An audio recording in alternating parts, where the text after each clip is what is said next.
হাসিনার 16 বছরের সাথে কোনো কিছুরই কোনো তুলনা চলবে না।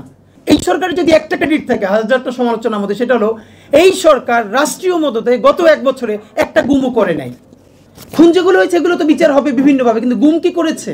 তো আমাদের যে কাজটা সেটা হলো আমরা এই আলোচনাগুলোর মধ্যে একটা খুবই জরুরি ব্যাপার, সেটা হলো এই সরকারকে আমরা এমনভাবেও ভালোবাসতে চাই না সে যেন আরও নির্বাচন বিলম্বিত করে আরও 2-4 বছর থেকে যেতে পারে, এটাও তার কাজ না। আবার এমনভাবেও যদি আমরা ফ্রেমিং করবার একটা প্রক্রিয়া তৈরি করি তাহলে দেখা যাবে সবাই পিছনের সাথে, দেখেন হাসিনার 16 বছরের সাথে কোনো কিছুরই কোনো তুলনা চলবে না।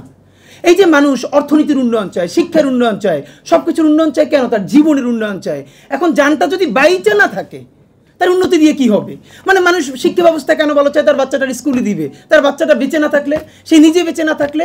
তা আমাদের গত 16 বছর আমাদের জান এবং জবানের ন্যূনতম নিশ্চয়তা ছিল না।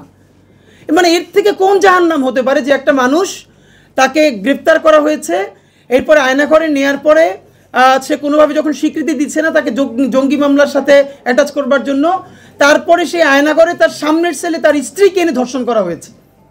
এরপর তার কাছ থেকে আপনি চক্ষু বন্ধ করে ভাবেন, আপনি এই সময়টা আপনার মায়ের সাথে, আপনার বোনের সাথে, আপনার স্ত্রীর সাথে ঘটছে, যে আপনার সামনে বসে জবানবন্দি নেওয়ার জন্য তাকে ধর্ষণ করা হচ্ছে।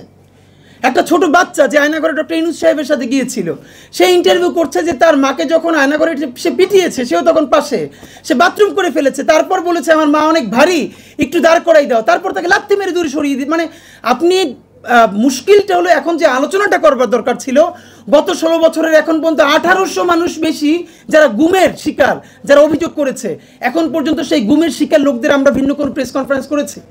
আমরা প্রত্যেকটা গুমের শিকার পরিবারের গল্প জেনেছি। আপনারা জানেন যে যেই সন্তানটা যেই সন্তানটা দুনিয়ায় আসবে এই খবর জেনে বাবা গুম হয়ে গেছে, সেই সন্তানের বয়স এখন 14 বছর 15 বছর, এখনো সে বাবার অপেক্ষা করে।